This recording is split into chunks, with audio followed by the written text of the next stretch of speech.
합리적이에요.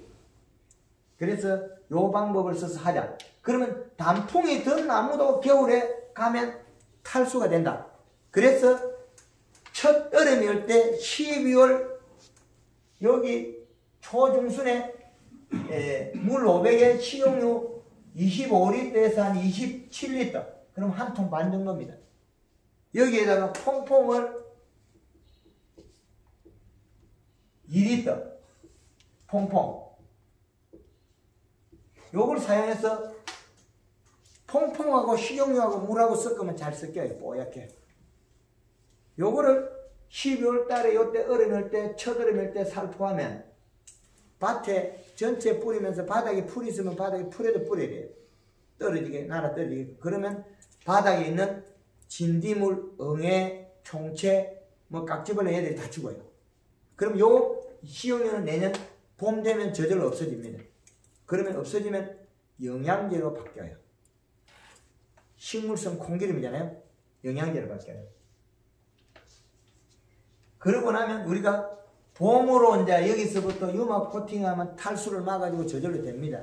그리고 겨울에도 내 가온이 건조하다 싶으면 물을 주는 것도 좋습니다. 몸속에 물을 공급해줘야 돼요. 건조해지면. 그리고 겨울에 포도밭이 마르면 부옇게 되는 거 보셨죠? 위에 표면이. 그거는 비분이 위로 올라온 겁니다. 땅이 마르면서 땅 속에 있는 수분에 녹아있는 비료분이 위로 표면으로 올라옵니다. 지금도 이제 들어오는 게 그런 거 있는데. 맞습니다. 그래서 우리는 비분의 과다에 의한 질소 과다에 의한 열매 착과량이 많아서 못 익히는 경우라는 걸 증명이 되는 거예요. 그거는 상대적으로 가리 함량 부족이죠. 국솥에 국을 끓였는데 맛이 없는 원인은 간장이나 소금이 적게 들어서 맛이 없다. 그럼 이 나무도 요 염분, 가리 성분이 작아서 행동을 못하고 있다는 거예요. 그래서 일어난 일이에요. 그래서 가리 함량만 늘리더라면 잎이 생식 기능 쪽으로 계속 부여해서 지금쯤은 이런 문제가 안 생겨요. 겨울에 지나는 동안에 몸에 벌레도 잡고 땅바닥에 있는 충도 잡고 하는 게 유막 코팅입니다. 몸에 물이 빠져나가지 마라.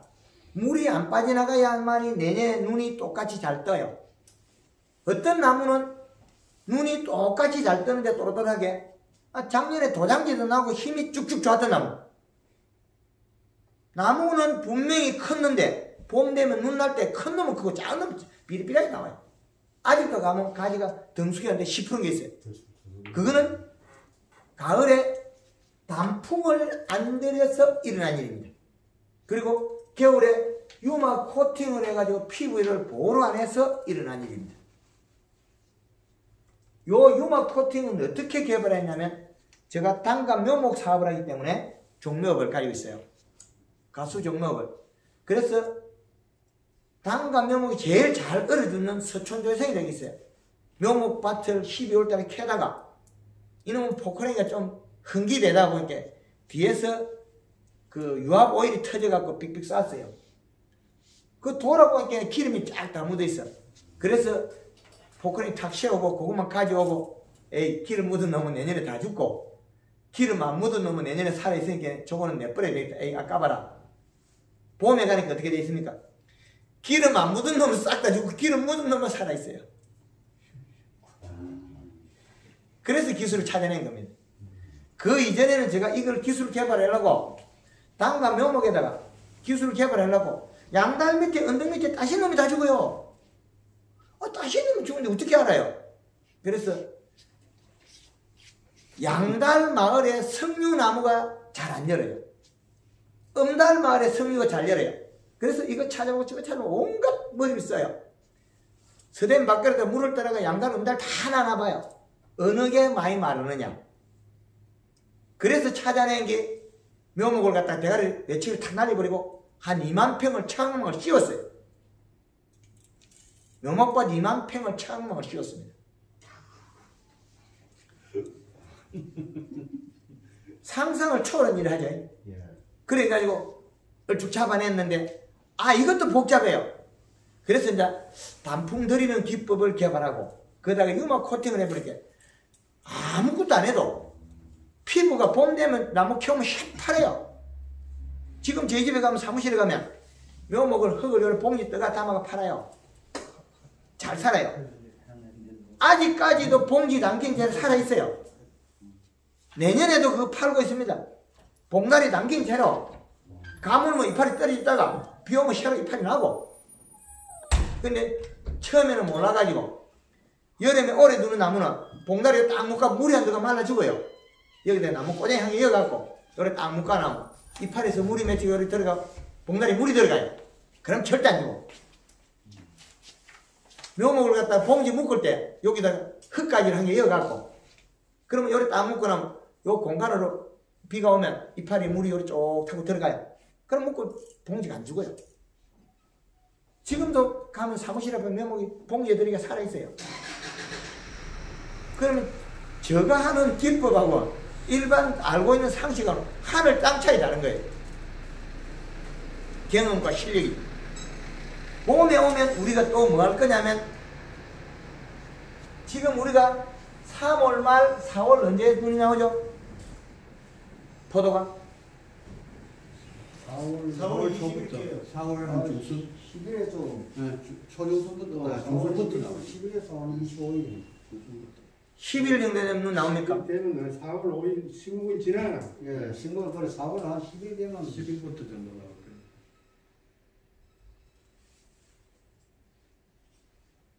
여기 4월 말, 예, 감대 5월 말, 6월 말.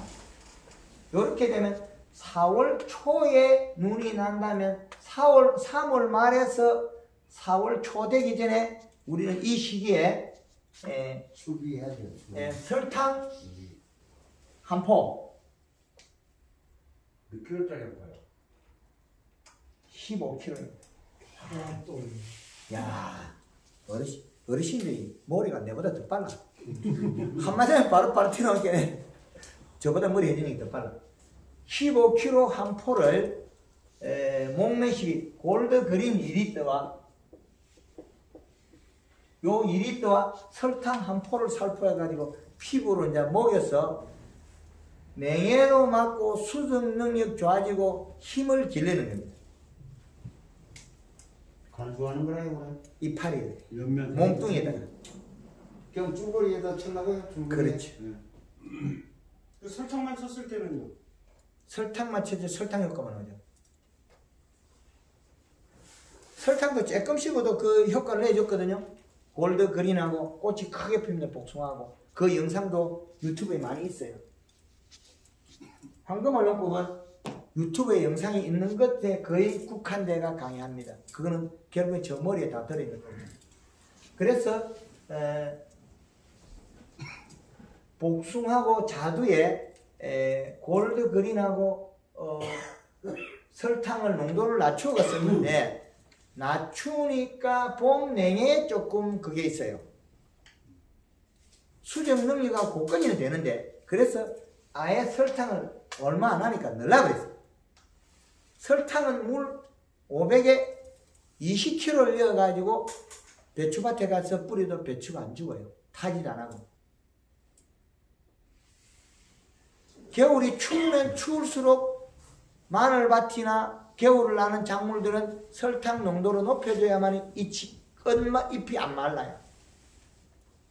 그럼 이 농도를 우리가 줬는데 이 나무들은 다 먹겠습니까? 조금밖에 못 먹어요. 근데 그 조금이 단풍이 들었을 때하고 안 들을 때 이렇게 편차가 나는 거죠. 단풍이 들나무 안 나무. 그래서 조금이라도 어떻게 하면 먹일까? 요렇게 살포했다면 피부에서 조금 흡수되고 안 되고 붙어 있을 거예요. 맹물을 주면 좋습니다. 한 번이라도. 다시 한 번 더 사용할 수 있죠. 그리고 몸속에 들어간 것도 또 이동시키면 좋거든요. 그래서 요 목매 시비는 비가 자주 오는 애는 3번 정도 해주고 비가 안 오면 2번 정도는 할 수 있다. 농약 살균제나 이런 거를 섞어도 돼요? 칼슘제 저기에다가 예. 철대 농약 철대 저거 저거 번역이 되느냐고. 번역이 되네. 칼슘제에 그냥 일반 농약이요. 농약은 되는데 영양제는 쓰지 마라 그럽니다. 영양제 말고 농약. 농약은 됩니다. 예, 농약 농약은 쓰라 그러는데 거린이나 칼라에 칼슘이 칼라에 있기 때문에 칼슘제 쓰지 마라 그럽니다. 아, 예, 그거는 안 쓰고. 예, 그래서 다른 자재를 될 수 있으면 쓰지 마라. 쓰면 저거를 시비를 인면 시비를 할때 예, 목매시 농약하고 같이 섞어서 시비를 해도 되느냐 아니면 됩니다. 저거 쓰고 조금 있다가 농약을 쳐야 되느냐. 저희 제품은 농약하고 다 혼용이 됩니다. 영양제만 쓰지 마라 그래요. 예. 근데 황산가리를 쓰면 골드 칼라에 황산가리 쓰면 결합을 해요. 뭉치요. 그래서 염화가리를 쓰라 그래요. 예. 그 황산가리를 쓰면 이 골드 칼라의 칼슘하고 황이 결합해서 효과가 조금 떨어집니다. 그래서 효과 좋은 염화가리를 쓰라는 겁니다. 그래서 요거는 봄에 2번 정도에 2, 3회 해주면 수정 능력이 좋아서 훨씬 좋아집니다. 이때부터 힘을 기르는 거예요. 그리고 이제 잎이 나면 새순이 나면 요 새순은 어떤 결정을 하냐면 잎의 두께만큼 자라요. 그래서 우리가 잎에 연면 시비하고 물을 뿌리면 자꾸 잘 자라요. 그래서 우리가 포도하우스에 비가림이 이렇게 되어 있다면 이 상단에 미니 쿨러를 설치해서 물을 뿌리는 장치에만이 포도가 여름에 장애를 안 받아요. 포도 이파리 속에 보면 여름에 중간에 탄 것들이 있을 거예요. 햇빛이 있죠. 그 탔을 때는 여름에 성숙해야 되는 시기에 죽을랑말랑 하니까 안 자란 거예요.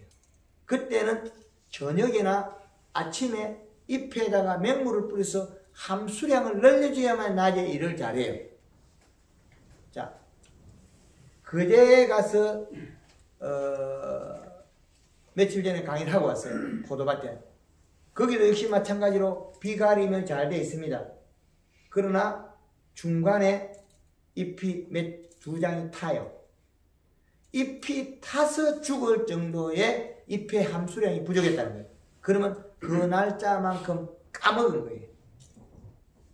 그래서 우리가 시장에서 우리 지역 포도가 아니더라도 경기도 쪽에 저 위쪽에 거봉포도나 이런 거 맛있는 포도라고 사면 맛없는 포도 있죠. 그거 가보면 하우스가 우리 지역에 비가림이 낮은데 그건 높아요. 그런데 가보면 이파리 위에가 여름에 되면 누리끼리하게 벌겋게 돼 있어요.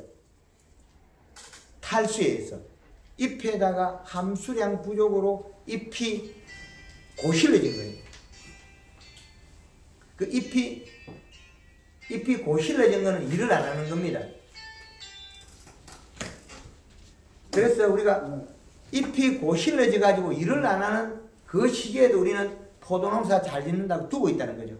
그래서 여름에 그런 시기에는 우리가 시설을 보완해서 낮에 물을 못 줄 사정이면 오후 4시 정도에서 잎을 물을 뿌려 가지고 회복시켜 줘야만이 내일 오전까지 견디고 그 다음날도 잎에다 물을 뿌려서 회복시켜 줘요. 그거다 예를 들어서 스프링클러나 이런 거 해가지고 물을 뿌리면 밑에 봉지 포도 송이에 좀 지장은 없을까요? 지금 이야기하는 게 이 봉지는 갈아치울 수가 있지만은 포도가 맛없는 거는 못 파는 단점입니다. 그래서 이제 요런 교육 내용에 내가 필요한 부분을 사용하시라는 거예요. 잎이 타도 익힐 자신이 있으면 잎이 타도 그냥 두고. 그죠? 포도 봉지보다는 상품이 더 중요한데 봉지는 오염이 돼도 갈 수가 있지만은 포도가 나빠졌을 때 못 간다는 거예요. 그리고 이 시기에 우리가 그 포도가 4월 달에 잎이 나는 순간에는 지상부가 뿌리를 결정해요. 그래서 몸에서 먹어 있는 작년에 있는 영양소로가 자랄 건데 목면 시비에 설탕을 먹여놨기 때문에 힘이 배가 돼 있다. 작년에는 단풍을 들라고 용을 쓰고 겨울에는 피부가 물을 안 빠지나고 눈이 요 식용유 코팅을 해서 눈이 깨끗해요. 눈이 하나도 흰눈이 안 나와요. 우리가 지금 나무들이 가보면 전쟁은 눈을 좋은 걸 뒀는데 봄 되면 눈이 힘이 없는 거, 힘이 없는 눈이 있죠. 그 힘이 없는 눈이 발생한 그 겨울에 탈수 때문에 일어났다.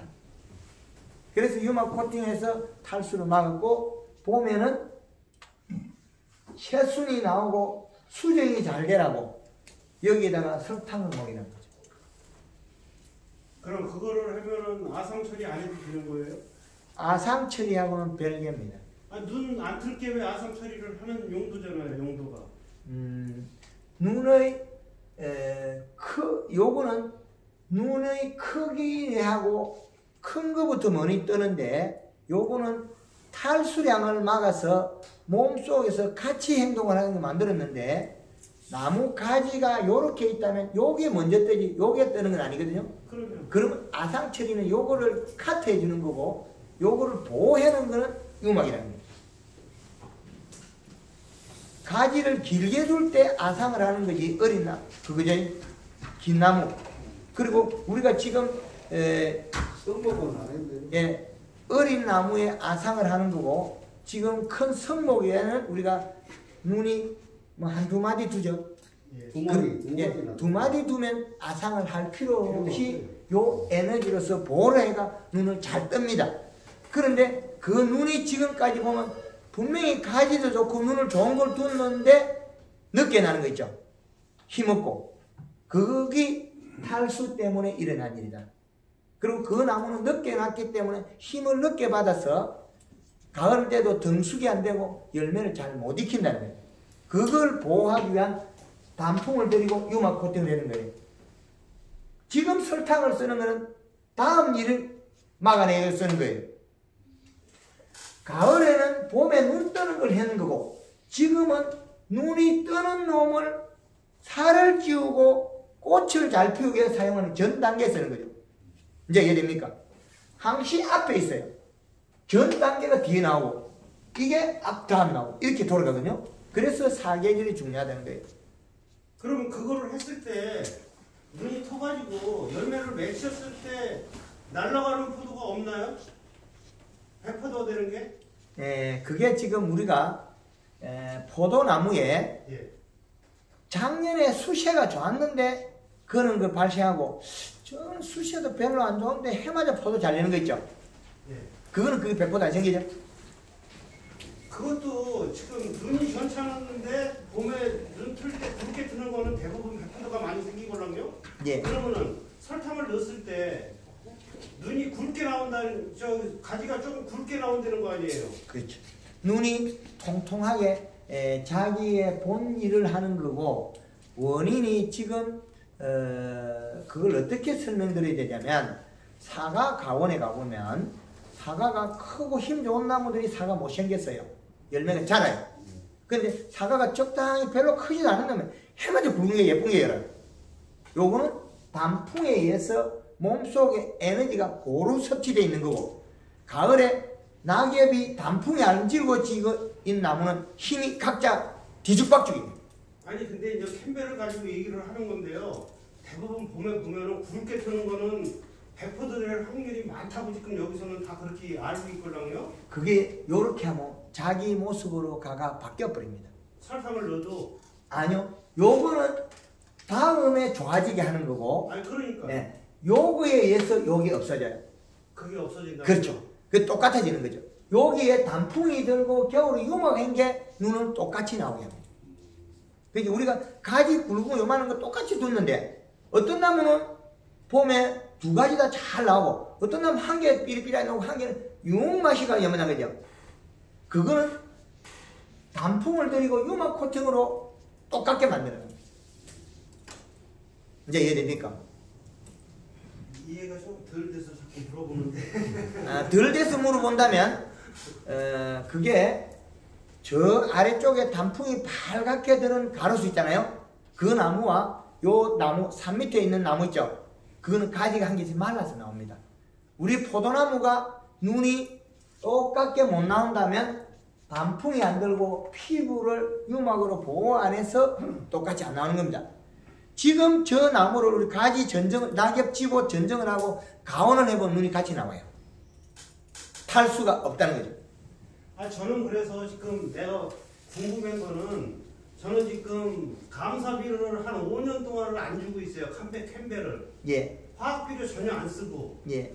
근데도 봄 되면은 눈은 잘 트고 송이는 잘 맺히는데 그게 다 100%가 돼버리니까 그거를 물어보는 거예요. 그 원인 저기를. 그렇게 되는 게. 굵게 나오는 게 대부분 다 100%가 돼버리니까. 예. 가느다랗게 나와서 제대로 뻗는 거는 송이도 좋고 다 좋은데 예.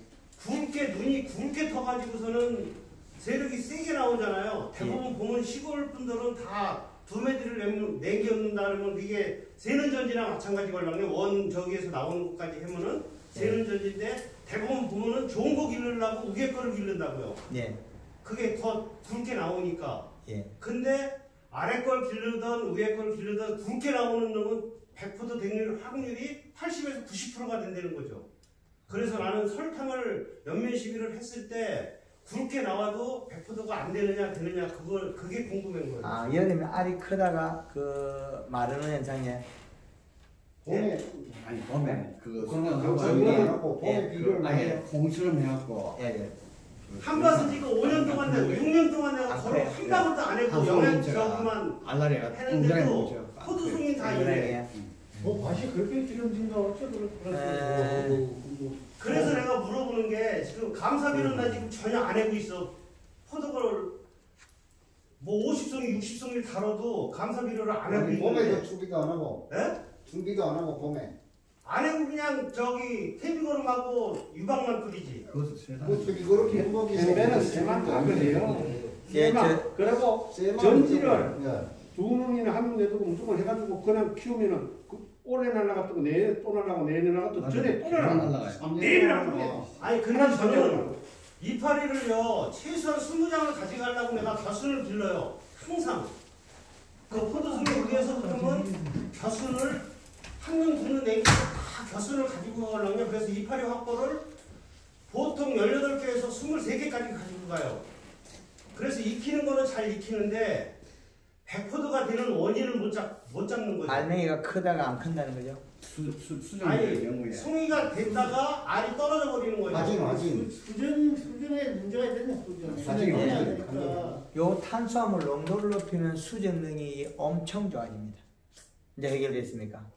그래서 네. 그래서 단풍을 들여서 요걸 만들어라 그랬는데 내가 비료를 안 했다 하는 거는 내가 생각이고 요 기계로가 측정해 보면 달라요. 김천의 그 사과의 짠돌이라고 적은 분이 요 측정기를 사가지고 강사들이 전부 다 비료를 하지 마라 그러니까 정말 사과밭에 비료 하는 농사 지었어요.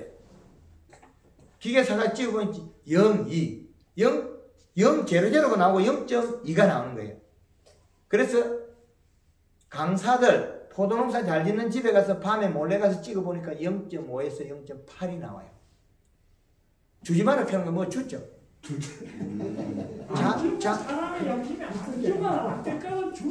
아니요. 자기네들은 강의를 하면서 농사를 잘 지면서 포도에 사과에 비료를 주지 마라 그러고 강의를 하고 그 밭에 가서 측정을 하면 비료가 나와요.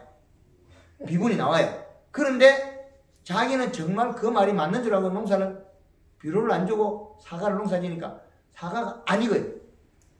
그러니까 그래서 아까 이야기한 게 요 부분이에요. 지금 포도가 안 익는데 왜 영양을 쓰고 염화가를 써야 되냐? 이 관계예요. 영양이 없어가 안 익는 게 있고 영양이 많아가지고 안 익는 게 있어요. 질소분이 많아가지고 이 두 가지예요. 그런데 이 두 가지는 제각각 달라요. 그래서 우리 지금 방금 우리 질문하신 그 내용은 어떤 내용이냐면 봄에 이얘 새순이 나올 때 우리는 물을 주고 관리를 하겠죠. 힘이 길러질 때 그때 받아들인 영양소가 체내 탄수화물 농도를 떨어뜨렸다는 거예요.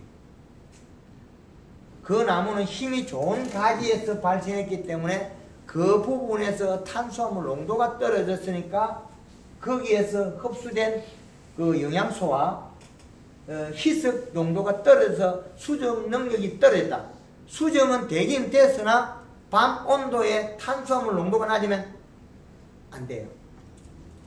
당이 높아야 더 높아야만 추위에 견뎌서 수정이 될 건데 그 나무는 수세가 좋다 보면 함수량과 하고 질소분의 비료는 다른 게 많은 거예요. 그 가지에 한해서 적게 뻗은 거는 괜찮은데 길게 쭉 뻗은 거는 함수량만큼 비분량이 많아서 온도에 견디는 힘이 떨어졌다. 그래서 이렇게 해서 초기에 연면십일 때 또 설탕이 들어갈 거거든요. 그러면 그런 현상이 없어집니다. 포도 알이 크다가 이 알이 하나씩 옆구리에 마르는 거 보셨죠? 예. 그거를 보셨다면 비료가 질소분이 높다는 거예요. 요 옆구리에 포도가 축과 현상 말라가지고 노지 고추처럼 마르는 게 있다면 질소분이 높은 거예요. 그러면 그거는 봄에 설탕과 가리로서 잡아야 된다. 질소분이 높은데 이걸 따라잡을 거는 설탕이 따라야 되고 가리가 따라가야 돼요. 이제 이해됩니까? 근데 저는요 지금까지 내가 여기 귀농을 해가지고 10년을 살면서 지금 저는 이파리가 다 떨어지고 11월 달 되면은 용과리를 뿌리걸랑요. 포도밭에다가. 예. 그 질소를 잡기 위해서 용과리를 쓰는 거잖아요. 이파리가 떨어지는데 예. 이파리가 떨어졌는데 질소분을 잡는 게 아니고요. 강제적으로 먹인 건데 소화된 거 아니죠. 아니 그게 저도 그거를 저 전주에 계신 분한테 이제 교육을 받고 그 전주에 누구라면 아실 거예요. 나쁜 건 아닌데 예. 나쁜 건 아닌데 세상에는 가짜도 많습니다. 저 사계절에 의해서 잎의 행동으로 완전 소화된 원소를 몸속에 축적해야 되는데 선생님이 용과린을 뿌리는 것 대신에 차라리 요때에 이파리 떨어지고 나서 설탕을 목매시비하는 게 낫다. 용과린을 가면 소화시킬 없어요. 잎이 소화를 못 시키는데 용과린을 뿌리는 게 덕이 되겠습니까? 몸속에다가 피부에다가 목매시비로 설탕 뿌리는 게 덕이 되겠습니다. 덕이 안 되는 선택을 하셨는데 모르니까 마치 그게 맞았냐. 아까 그 사과에 잎이 없으면 설탕량을 늘리라 그랬죠. 네. 그래서 이런 자연의 이치와 그 원소, 영양소 이치를 합해서 하나의 공통점을 만들어내야 되는데 이거 좋다, 저거 좋다. 그러면 그 포도 현상이 일어난 거는 봄에 관수를 많이 해서 몸속에 탄수화물 농도가 떨어졌다는 거예요. 그래서 그 가지에는 물이 많이 이동하면서 수정을 되긴 했으나 수정이 풀려버렸다. 그러면 지금 간주하는 거는 어떤 거예요? 괜찮은 거예요? 안 좋은 거예요? 좋은 거예요? 나쁜 거예요? 뭐예요? 지금 간주하는 거. 지금 맹물 간주하는 거. 포도밭에.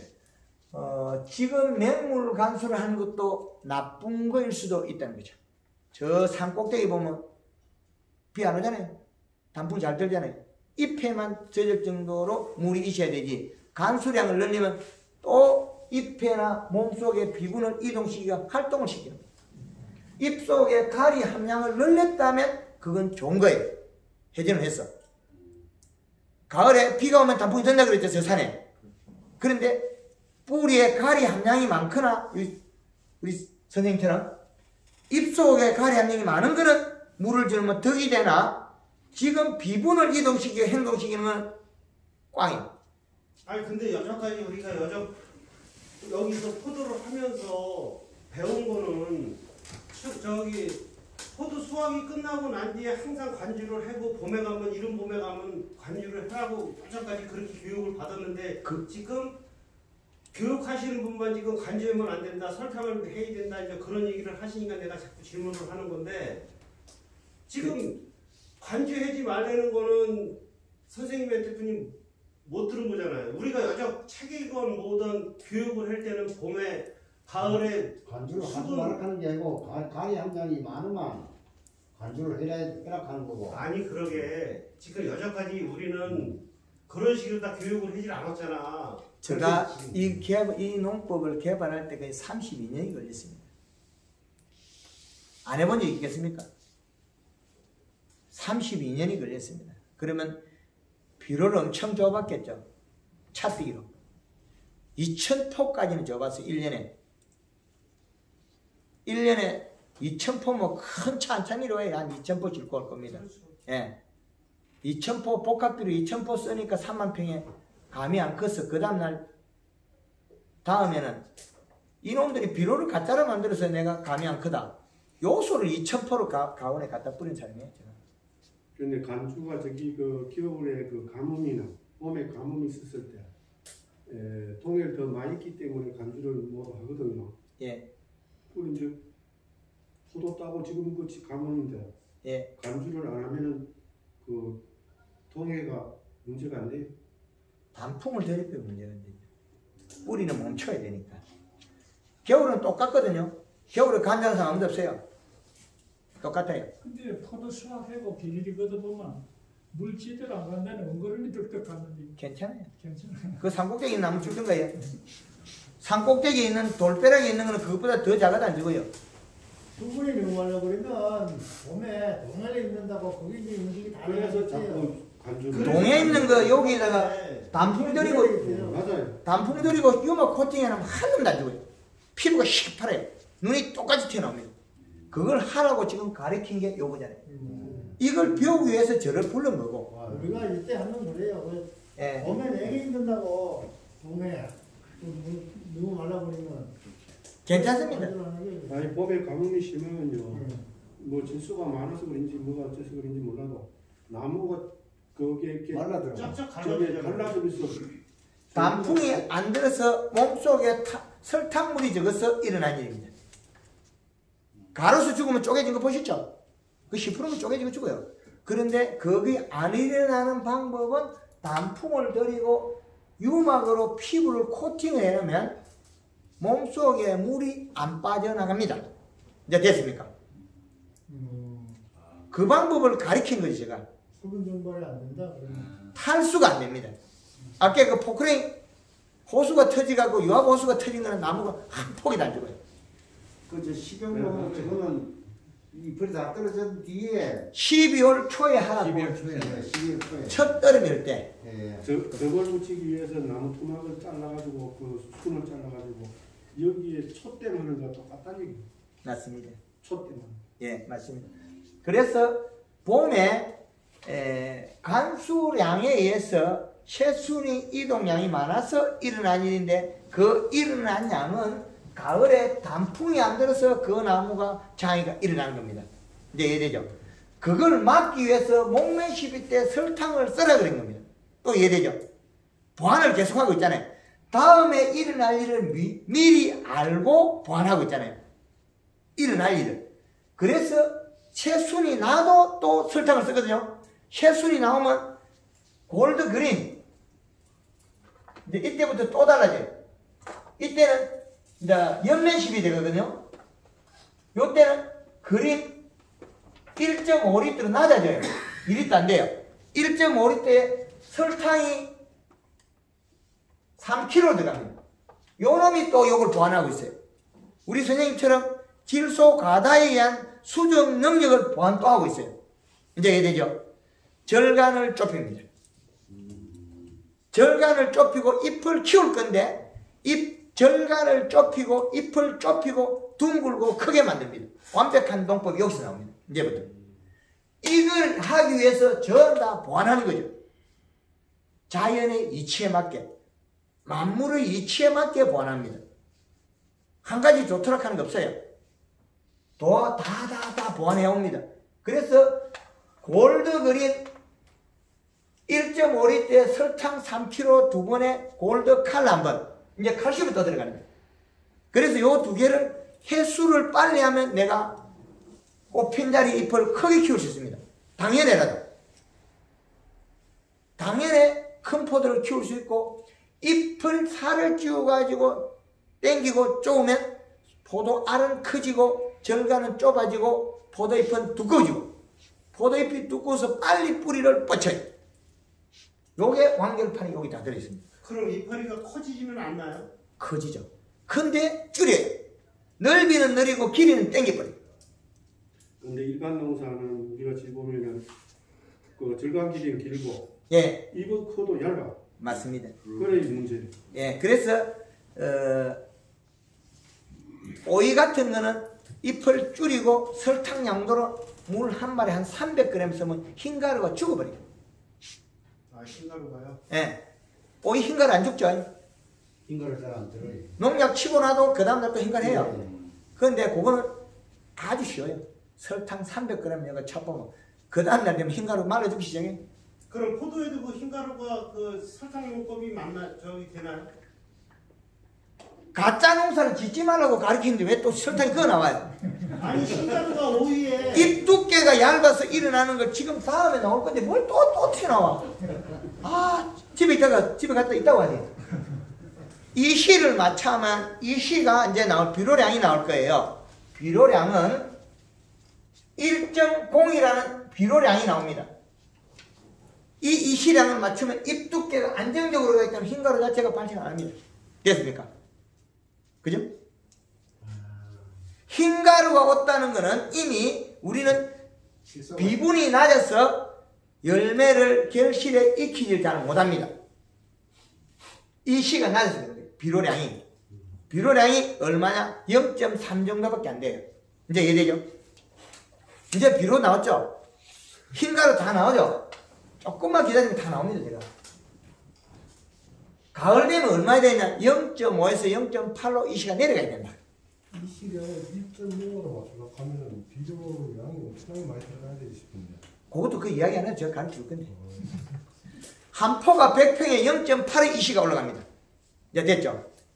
100평에 0.8 이 시가 올라가. 예. 근데 이게 다 맞진 않아요.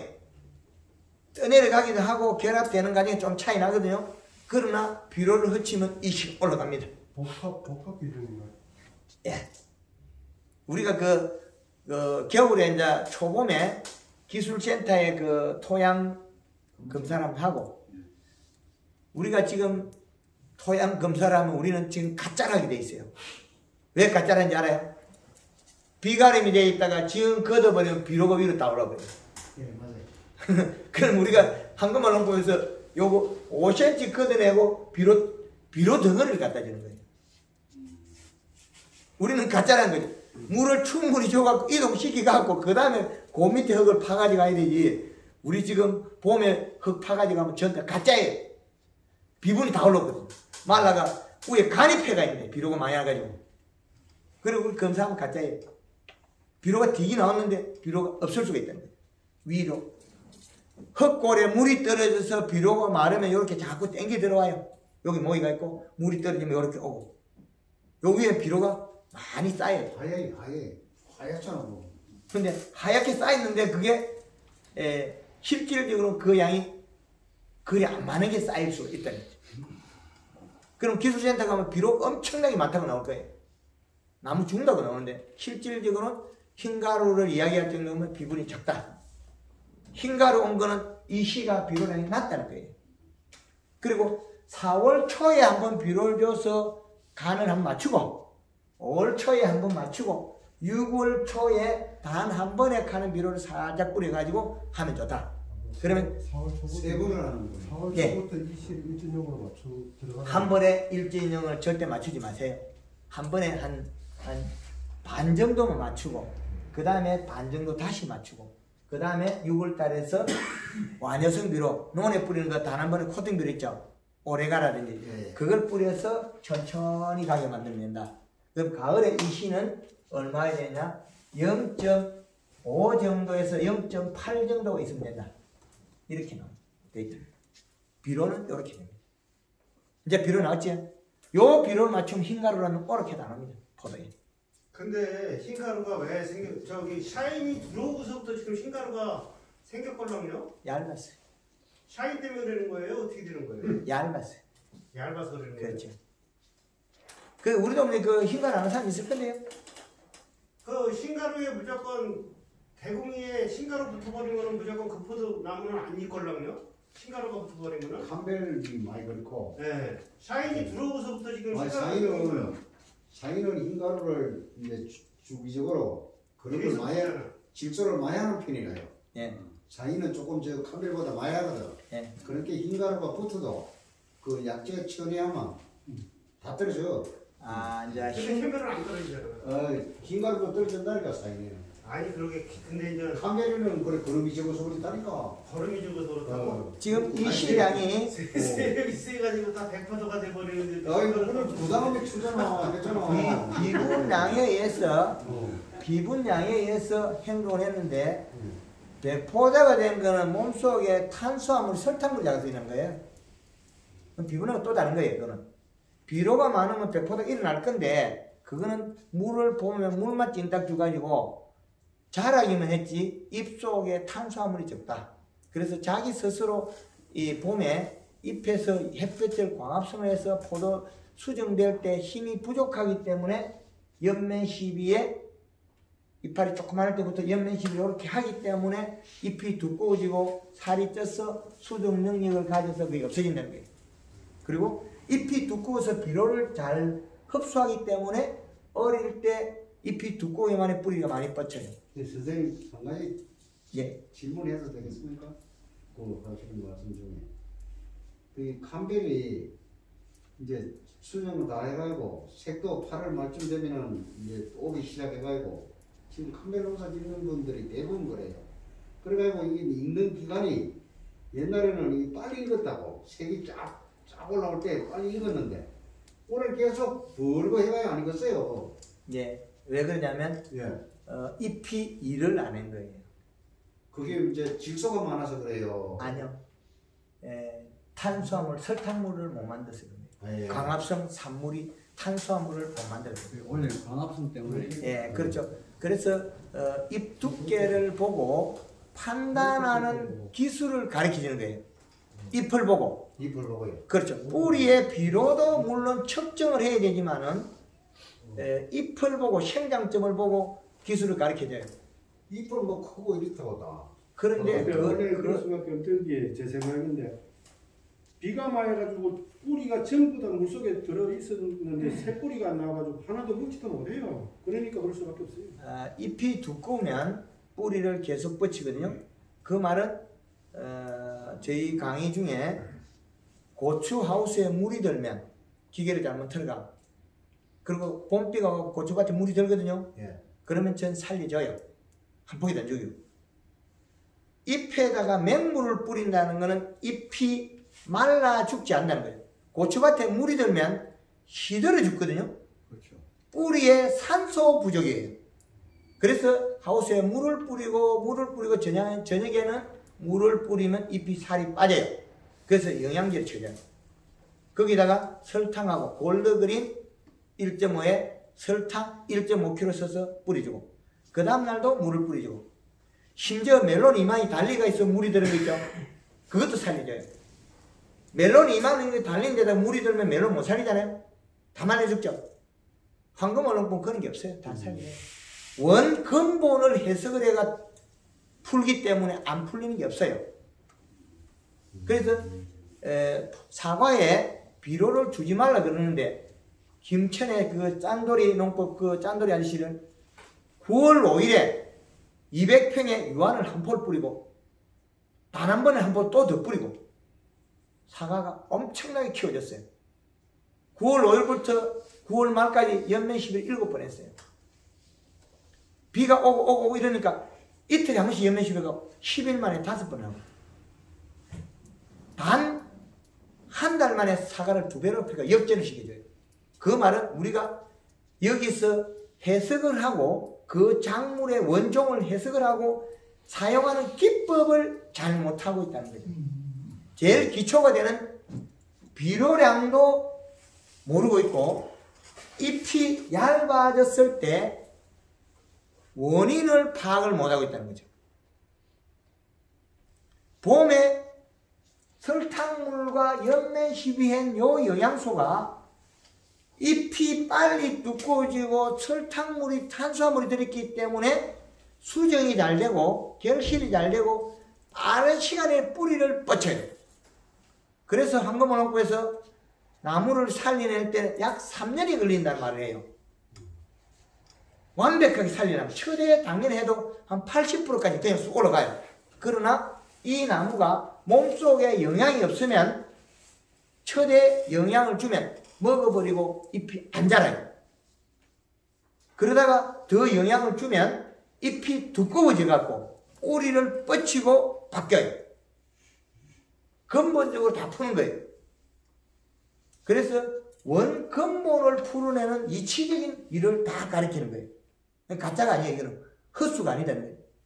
그래서 봄에 농사를 내가 오래 잘하고 싶으면 요 봄 연면 시비의 모든 게 결정이 됩니다. 가을에 있는 거는 몸속에서 있는 게 나올 거고, 근데 단풍을 들여서 나오게 만들고 그것도 부족해서 피부로 영양을 또 설탕을 또 넣고 잎이 나오자마자 또 설탕을 먹이고 있죠. 근데 설탕은 언제까지 먹이냐면 이 포도가 가을에 따기 때문에 7월 중순까지 먹여도 되는데 잘못 먹이면 오염이 돼요. 줄기에 까만 곰팡이가 핀다는 거죠. 그래서 포도 알이 성냥개비 맡으면 사용하지 마라 그래요. 캠벨은 조금 안에 줄기 까매도 괜찮으니까 그건 설탕을 조금 요 포도 알이 우리 그 뭐라죠? 까마중. 까마죽이요. 까마중. 네. 예, 그 우리 땡깔 하는 거. 파달만 할 때까지도 사용해야 된다. 그죠? 그렇게 설탕을 쓰면 그 효능이 엄청 좋아집니다. 그리고 그 다음으로는 설탕을 빼고 골드 그린이나 골드 컬러를 변형해주면 잎이 살이 쪄서 통통해서 내가 원하는 대로 바뀝니다. 결국엔 뭘 하고 있습니까? 탄수화물을 늘리고 설탕으로서 사용하다가 그건 어느 시점 되면 우리가 장애 일어나는 시점에 사용 안 하죠. 그런데 장애가 안 일어나는 양이 피부에 장애가 안 일어나는 양은 500g. 사과에 쓴다면 지금도 500g을 쓰라 그러거든요. 설탕을 물 500에. 그런데 그 이상을 하면 표면적에서 마르면서 맺히면 밑에 설탕이 된다는 거예요. 그래서 쓰지 말라는 거예요. 그렇게 하면 이 다음부터는 할 게 없어요. 내가 잎을 보고 연면시비 횟수만 늘려주면 되니까. 비료는 4월 초, 5월 초, 6월 초. 처음 두 번은 우리 복합 비료나 이런 걸 속효성을 맞추고 6월 달에는 완효성을 맞추면 되니까. 그리고 7월 중순부터는 골드 그린은 사용 안 합니다. 여기 7월 중순 여기부터는 칼라만 사용합니다.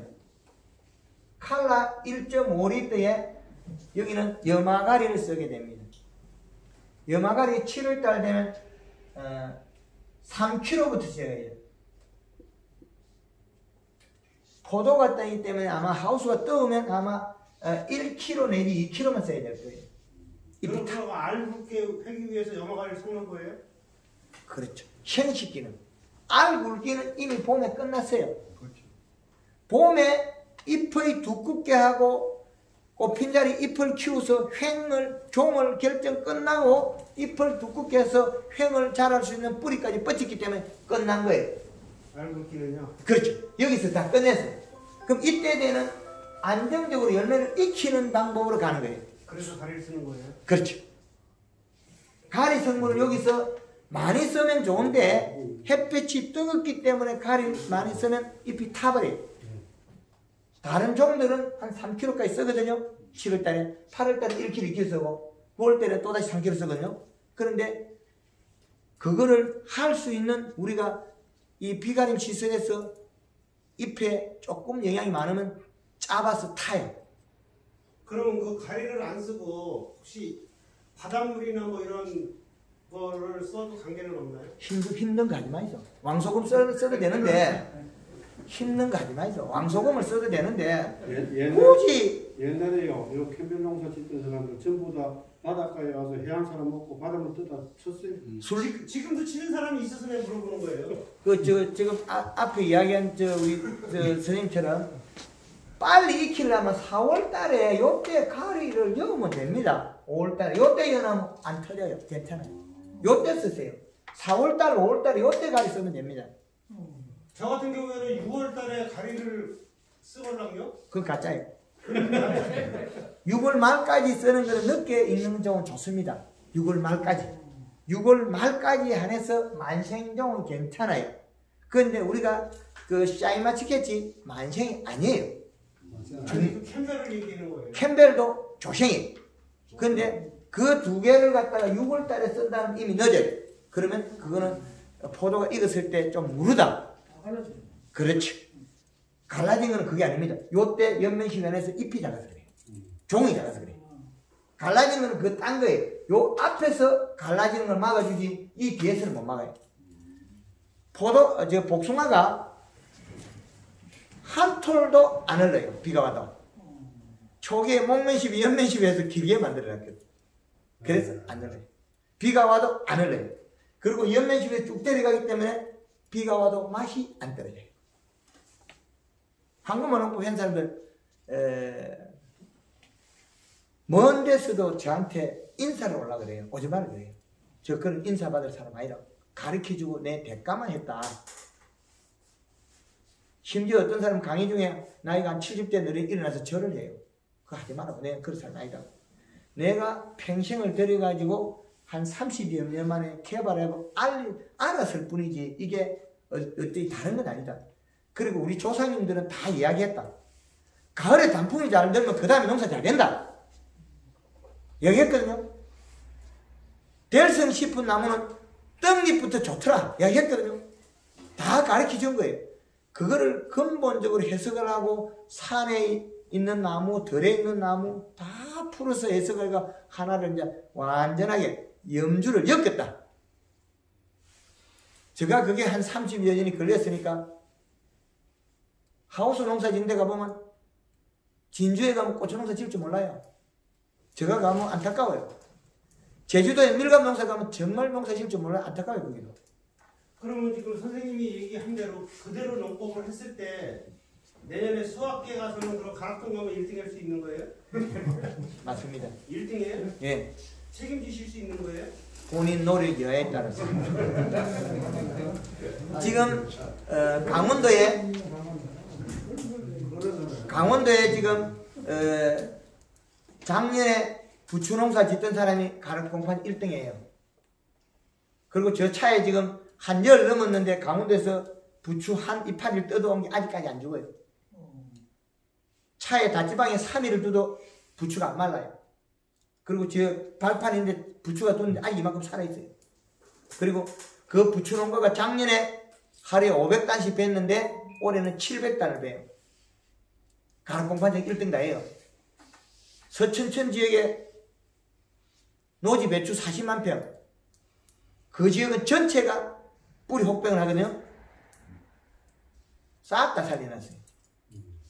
골드 그린, 골드 칼라, 설탕 3가지로 살려놨어요. 그쪽에서 우리나라에 뭐 뿌리 혹병 좋다는 약 많이 있잖아요. 다 사용하고 실패했어요. 안 돼. 황금어농법 제가 처음 가서 서천천 지역의 배추를 살려드리겠다. 잎을 튼튼하게 해서 뿌리를 강하게 해서 살리지 다른 약은 쓰지 않는다. 40만 평에 먼저 전매로 다 팔려요. 한 70%가. 그런데 지금 현재까지 계약 해제권이 한 건 없습니다. 며칠 전에 그 산 상인이 자기 친구였어가 저 대관령 쪽에서 저한테 전화 왔어요. 6, 7만 평 농사 짓는 분이. 내 친구가 거기 가서 배추를 샀는데 정말 맛있고 그거 만든 사람이 당신이 맞냐고. 맞다고. 배추 그거 살려줄 수 있냐? 그거 쉽다고. 그 골드 그린, 골드 칼라 설탕만 있으면 되는데 무슨 놈은 다른 걸 쓰냐고. 식물 생리로서 잎의 두께로서 푸는 거예요. 제가 하는 게 하나도 헛수가 없잖아요. 실수가 있잖아요. 토양의 비료는 맞추라 그러잖아요. 이거 맞추면 돼요. 척경기로 맞추면 아주 쉬워요. 그런데 우리가 가짜가 뭐가 있냐면 우리 하우스 자체가 이렇게 낮아서 햇빛에 쪼여서 잎이 탈수가 많아서 잎이 일을 안 하는 헛수가 숨어 있어요. 잎이 일을 안 해요. 고온장이 받아가요. 맞습니다. 고온의 탈수입니다. 고온 탈수. 그런데 같은 고온이라도 우리가 전날 오후에 잎에다가 물을 먹여놨거나 아침에 일찍 물을 뿌리고 물을 먹여놨으면 괜찮아요. 그 말은 아래쪽 잎은 고온장이 안 맞거든요. 그늘에 있으니까. 근데 그 속에 우리가 그 위치에다가 알레를 넣어놨다 그러면 꽃이 바래질 거예요. 그죠? 몇 개월 동안. 근데 그 잎이 얼마나 힘이 강한지 그래도 안 죽고 살아요. 근데 우리는 요 시설이 비를 안 맞아서 병균은 좀 덜했으나 우리가 정작 얻어야 될 포도는 일을 못하게 만드는 시설이다. 그런데 우리는 저 시설을 하면 포도 알이 안 터질 거라고 생각했잖아요. 아니에요. 알을 안 터뜨리는 거는 가을에 단풍을 들여서 유막을 해서 피부를 보호해서 봄 해수이 좋게 나가요.